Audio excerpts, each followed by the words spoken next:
Assalamualaikum warahmatullahi wabarakatuh. Dalam kesempatan kali ini kita akan membahas tentang Asmaul Husna.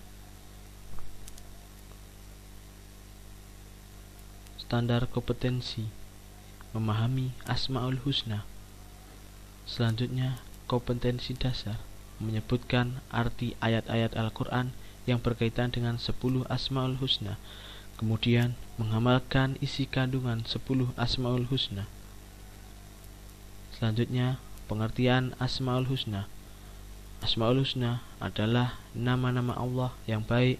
Cara lain untuk mengenal Allah dengan menyebut dan memahami nama-namanya yang baik serta sifat-sifatnya yang luhur dan tinggi.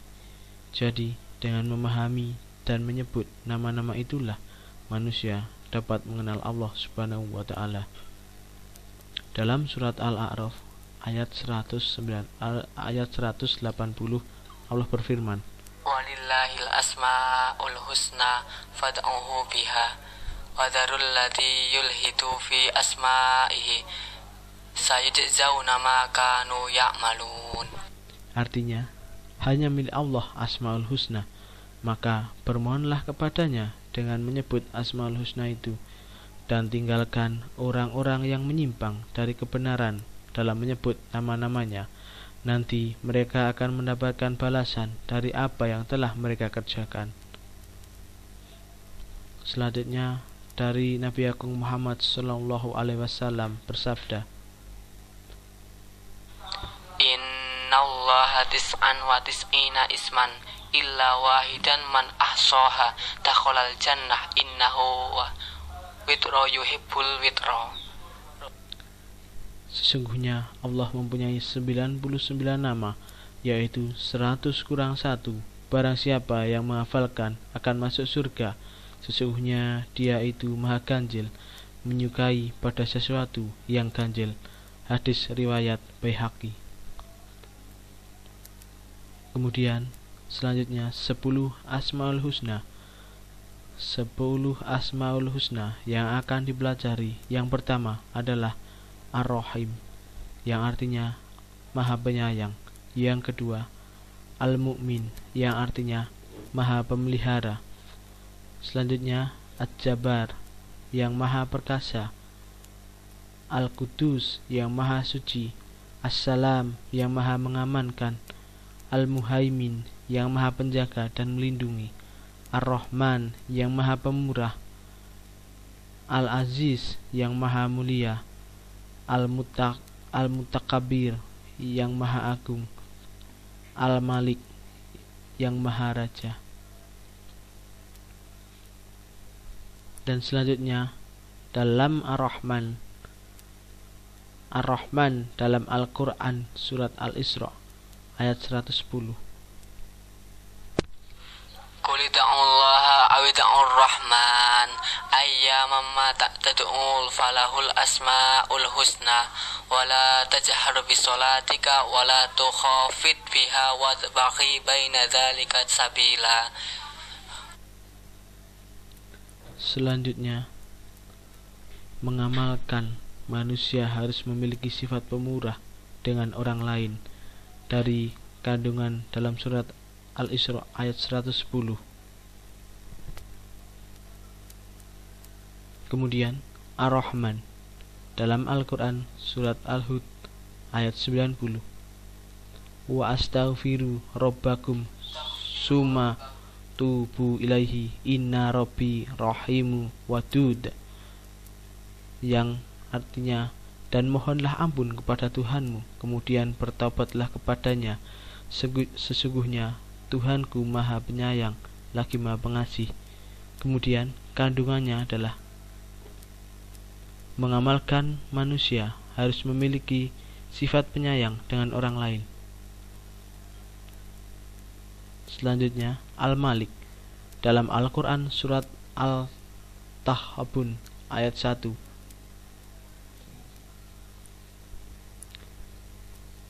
Yusabbihul lillahi ma fis samawati wa ma fil ard lahul mulku wa lahul hamdu wa huwa ala kulli syai'in qadir, yang artinya adalah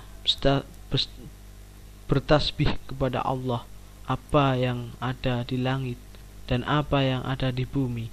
Hanya Allah lah yang mempunyai semua kerajaan dan semua pujian, dan Dia Maha Kuasa atas segala sesuatu. Selanjutnya, mengamalkan, yaitu manusia harus memiliki sifat rendah hati, karena yang Maha Kuasa dan Maha Raja hanyalah Allah. Al-Qudus dalam Al-Quran surat Al-Hasyr ayat 23 adalah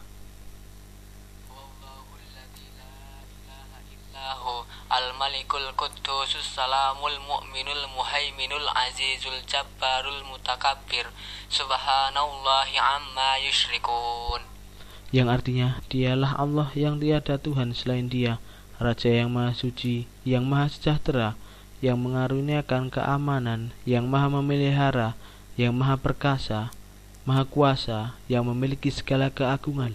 Maha Suci Allah dari apa yang mereka persekutukan. As-Salam dalam Al-Quran surat As-Saffat ayat 79.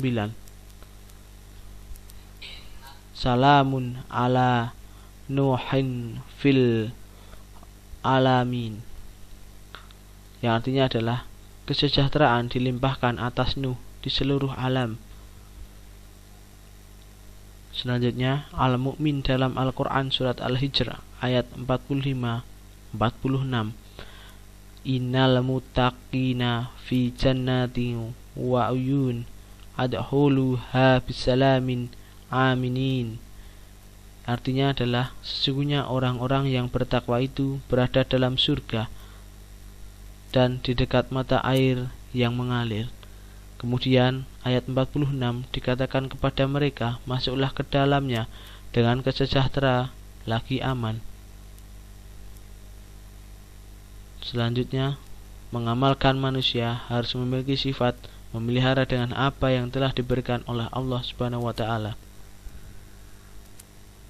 Selanjutnya, Al-Muhaimin dalam Al-Quran surat Al-Maidah ayat 48. Wa anzalna ilaikal kitaba bil haqqi musaddiqan lima baina yadayhi minal kitabi wa muhaiminan alaihi fahkum bainahum bima anzalallah wa la tattabi ahwa'ahum amma ja'aka minal haqq likulli ja'alna minkum sir'atan wa minhaja walau sya'allahu la ja'alnakum ummatan wahidatan walakin liyabluwakum fima atatkum fastaghfirul khairat fastabiqul khairat illallahi marji'ukum jami'an fayunabbi'ukum bima kuntum fihi takhtalifun. Dan artinya, dan kami telah turunkan kepadamu Al-Quran dengan membawa kebenaran, membenarkan apa yang sebelumnya, yaitu kitab-kitab yang diturunkan, dan batu ujian terhadap kitab-kitab yang lain, mereka dengan meninggalkan kebenaran yang telah datang kepadamu untuk tiap-tiap umat di antara kamu. Tapi Allah hendak menguji kamu terhadap pemberiannya kepadamu, maka berlomba-lombalah berbuat kebajikan. Hanya kepada Allah lah kembali kamu semuanya. Lalu diberitahukannya kepadamu apa yang telah kamu perselisihkan itu. Kandungannya adalah dalam mengamalkan, manusia harus memiliki sifat menjaga dan melindungi dengan sesama manusia. Selanjutnya dalam surat Al-Asaf ayat 1 tentang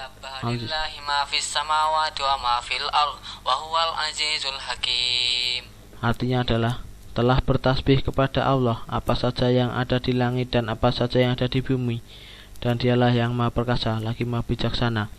Kandungan dalam mengamalkan, manusia adalah makhluk yang mulia, sehingga perlunya manusia untuk dapat menjaga kemuliaannya dengan melaksanakan perintah dan menjauhi larangannya.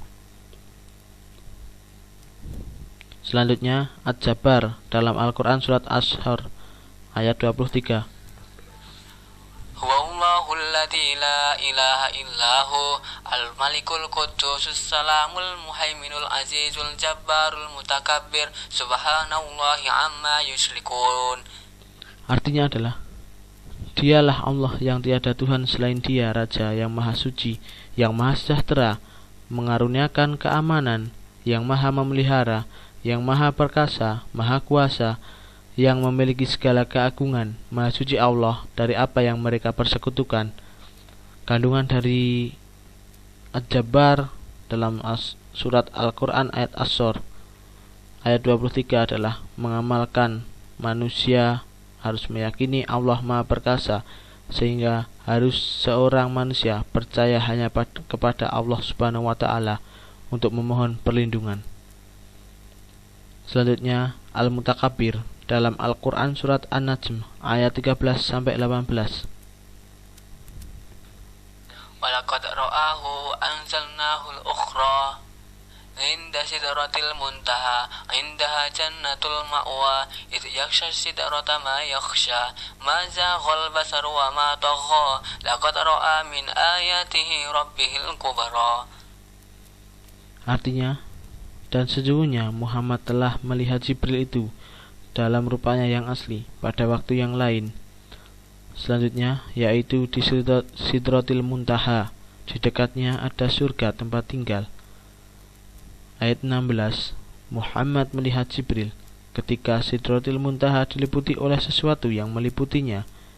Kemudian ayat 17, penglihatannya Muhammad tidak berpaling dari yang dilihatnya itu dan tidak pula melampauinya. Kemudian yang terakhir ayat 18, sesungguhnya dia telah melihat sebagian tanda-tanda kekuasaan Tuhannya yang paling besar. Kandungannya adalah untuk mengamalkan manusia tidak boleh memuliakan zat lain selain Allah Subhanahu wa Ta'ala. Daftar pustaka Salim Haidah tahun 1987 dalam Uraian Asmaul Husna, Bandung, diterbitkan oleh PT Al-Ma'arif. Billahi taufiq wal hidayah. Assalamualaikum warahmatullahi wabarakatuh.